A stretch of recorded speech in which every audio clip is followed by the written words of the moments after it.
আসসালামু আলাইকুম সবাইকে, কাছে এবং দূরে, দেশ এবং দেশের বাইরে যে যেখান থেকে আমার ব্লগ ভিডিওটি দেখছেন, আশা করি সবাই ভালো আছেন।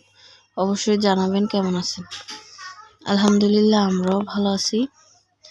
আমি তেমন ভালো নাই, অবশ্যই আমার জন্য দোয়া করবেন। আর আমার প্রেগনেন্সি লাস্ট পর্যায়ে চলে আসছে, তো তেমন ভালো না, মানে তেমন বলতে অনেকেই ভালো না আর কি। আর অনেক কাজকর্ম তো আছেই। মা হওয়াটা যে, যারা মা হয়েছেন তারা তো জানেন যে কি পরিমাণ কষ্ট, আর অনেক কষ্ট আর কি। আর যারা হন নাই তারা তো একদমই বুঝতে পারবেন না। আর তৃতীয়বারের মতো মা হচ্ছি না, আবার দেখা গেছে তৃতীয় নাম্বার সিজার আরো বেশি কষ্ট হয়ে যায়। আর লাস্ট পর্যায়ে চলে আসছি, এতদিন ভালো ছিলাম, এখন লাস্টের দিকে চলে আসছি না, এখন আর কোনো ভালো লাগে না কোনো কিছু।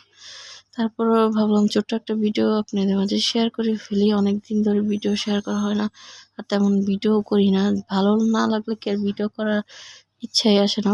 যাই হোক, আমাদের জন্য, আমাদের ফ্যামিলির জন্য অনেক বেশি দোয়া করবেন। আর এখানে চলে আসছি হসপিটালে, কারণ হসপিটালে অনেকগুলা পরীক্ষা করা লাগবে, প্রায় অনেকগুলাই।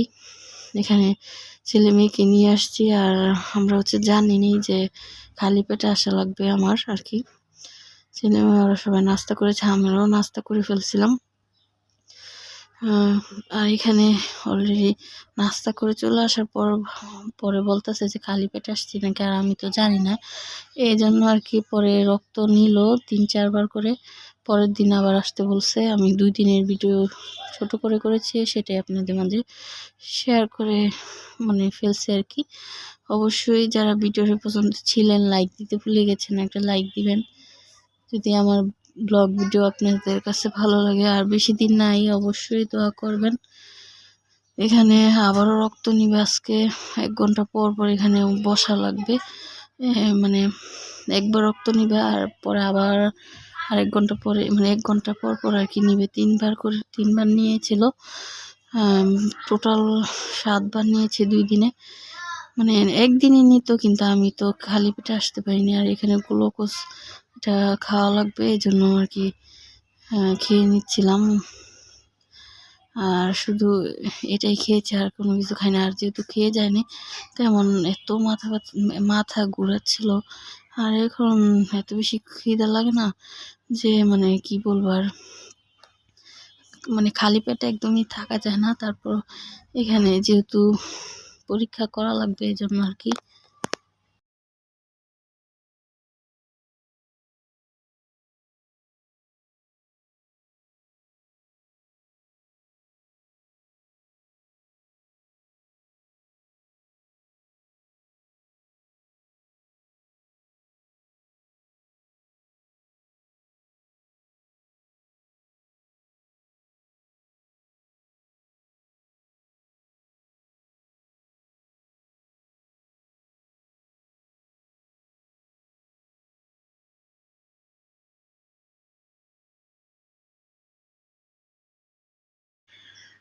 যাই হোক, সবগুলা টাইম মতো রক্ত দিয়ে চলে আসছি। আর রিপোর্ট পরে দিবে, আর পরে বলতে রাত্রে দিবে আর কি।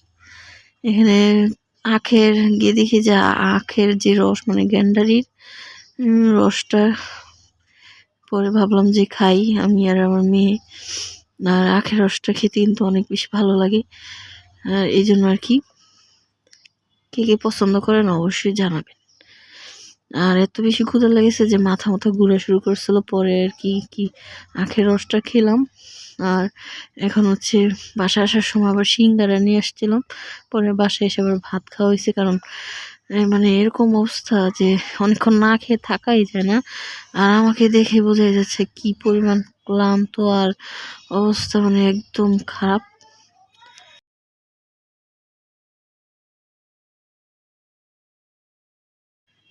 আর এখানে আমার হাজবেন্ড পাঙ্গাস মাছ নিয়ে আসতো, রান্না বান্না করবো এখন।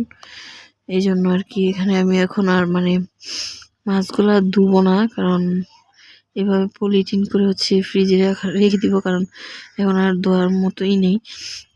যখন রান্না করবো তখন সুন্দর করে ফ্রেশ করে ক্লিন করে সুন্দর করে ধুয়ে রান্না করব।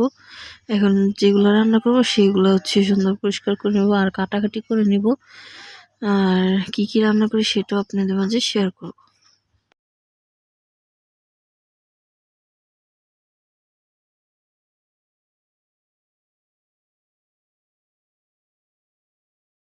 এখানে আমি পুঁটি মাছ দিয়ে হচ্ছে টমেটো টক রান্না করব। এই গুঁড়া মাছ দিয়ে হচ্ছে টক রান্না করলে খেতে অনেক বেশি ভালো লাগে। আর বাসায় এসে মানে সকালে আর তার আগের দিন হচ্ছে শক্ত মুরগি রান্না করেছিলাম, সেগুলো দিয়ে খাওয়া দাওয়া হয়েছিল। বাসায় এসে এখন তো আবার রান্না বান্না করা লাগবে, এই জন্য আমি রান্না করেছি টমেটো দিয়ে টক, সাথে মাছ ভাজা করবো আর উস্তা দিয়ে মাথা দিয়ে হচ্ছে ভেঙে ভেঙে আর কি কোনো রকম রান্না করবো। আর বেগুন ছিল ফ্রিজে, নষ্ট হয়ে যাচ্ছে, ভাবলাম যে একটু বেগুন ভাজা করে ফেলি, শুধু শুধু নষ্ট হচ্ছিল। আর বেগুন ভাজা খেতেও কিন্তু আমার থেকে অনেক ভালো লাগে। যাই হোক, আজকে ভিডিওটা অনেক বেশি ছোট করে করেছি। যারা ভিডিওর ফুল ভিডিওটা দেখেছেন, লাইক দিতে ভুলে গেছেন, অবশ্যই একটা লাইক দিবেন। ভিডিওটা আজকের মতো এই পর্যন্তই। যদি সুস্থ থাকে অবশ্যই আবার একটা ভিডিও নিয়ে চলে আসবো আপনাদের মাঝে। ভালো থাকবেন, সুস্থ থাকবেন, অবশ্যই আমাদের জন্য দোয়া করবেন। আল্লাহ হাফেজ, আসসালামু আলাইকুম।